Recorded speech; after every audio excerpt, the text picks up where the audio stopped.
Hello and welcome to another quick update about XRP. So in the previous video I gave you here the, let's say, target area or support area for that circle wave 4.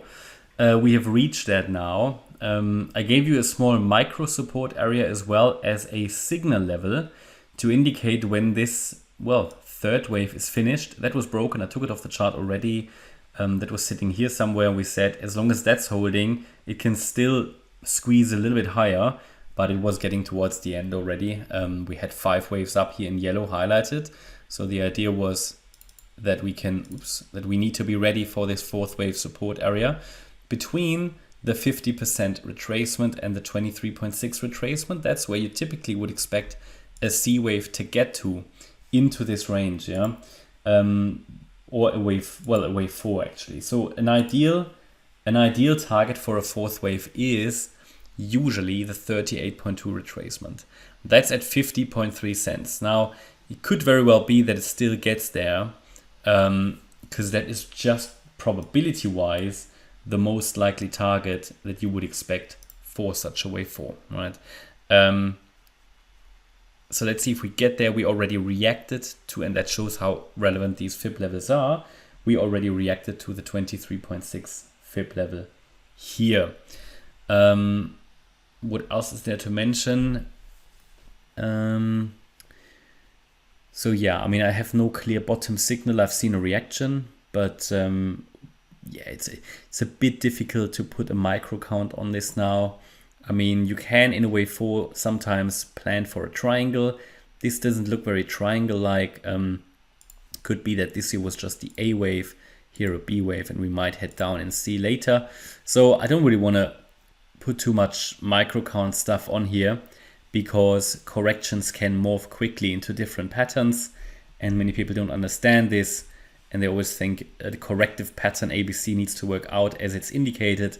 No, it doesn't. Corrections can move up, can move down, they can become triangles, things like that. Key is to understand these pivot levels here, pivot points.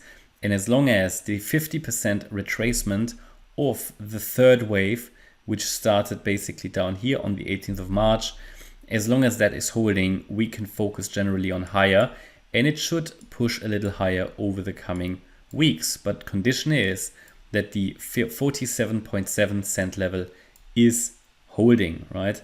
There are a few different scenarios how, where we now are. Is it already this 3rd wave, or can we even make the case that it's still white wave 3 here, the micro wave 3?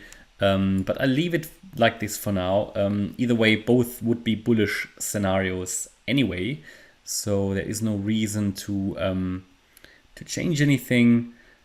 Anything else to mention? Well, we can possibly draw a bit of an impulsive channel on here. Let me just see if we get a parallel trend line here, sort of, yeah. I mean, it's just sort of for orientation. It's not a terribly well-defined channel. I think we have enough touch points down here, only 2 up there. That's actually fine. 3 on the downside, 2 on the upside.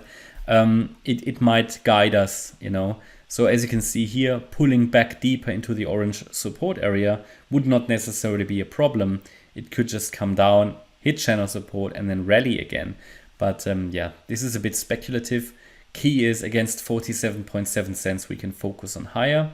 And I can't really give you a target yet for this 5th wave because I haven't got a confirmed low in place for the wave 4. But probably tomorrow we will be able to do this, and maybe zooming out a little bit just to give you again a bit of an orientation where we are with XRP.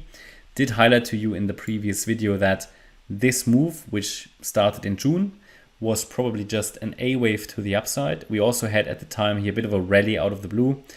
Did highlight to you back at the time that this looks like a 3-wave move.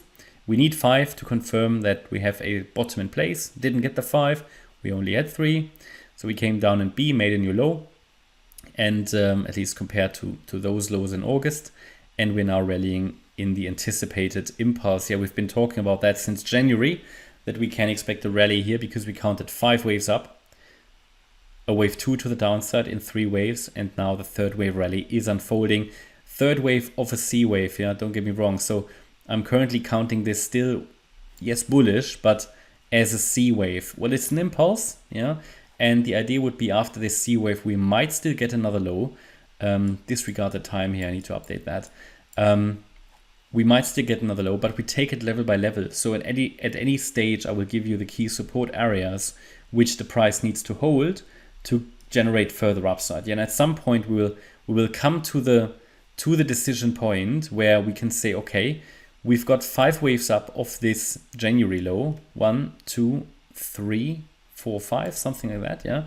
And if we have these 5 up, then we say, okay, so either it's going to drop now to new lows, or if we're getting 3 waves down, and I will be able to define a support area then, if we hold this support area, this trend reversal area, and it's turning around there, then we can say a bottom has probably been made. But so far, we are not there yet. And so far, we haven't even got the 5 waves up. So we need the 5 waves up in a first instance. Now 5 up is a C wave, or can also be a C wave, which would be bearish because it could lead to a new low, but it could also be that this is a larger wave 1 and the ABC structure to the downside will be a wave 2. And again, it's a bit of a similar situation to Bitcoin that we had back on the 10th of March, where we said if we get these 5 up and the 3 down, then we can at least reduce the likelihood for new bear market lows. And that's the situation that will come up for XRP as well. Let's take that off. So again, what might be going on here? So a bit maybe like buy the rumor, sell the news about the SEC case. Just be aware of that, right? You can't really trade rumors and news too well. But yeah, this analysis should give you the levels that are relevant. So we take it level by level. And overall, to be honest, the long-term chart isn't great for XRP. We talked about that. XRP wasn't able to make a new bull market high in 2021. Yes, people could argue that's related to the SEC court case. I don't believe that. We've got other charts that did a similar thing. The XLM chart is very similar. They don't have a court case going on. So, there are things which are always a bit difficult about the long-term chart. But short-term, we are looking at the upside and seen some good performance here in the last few days. So yeah, at the moment the trend is up and we focus further to the upside. And yeah, we're currently basically here with 54 cents at the target that I indicated already a few weeks ago when we talked about a possible first target for that C wave around these highs. This is where we are at the moment. So we just need to break that to be able to rally higher. And before we finish the video, just another idea of where this C wave could finish by measuring the length of the A wave. We go to the low of the B wave, and the key target would be 73 cents, the 1.618 extension.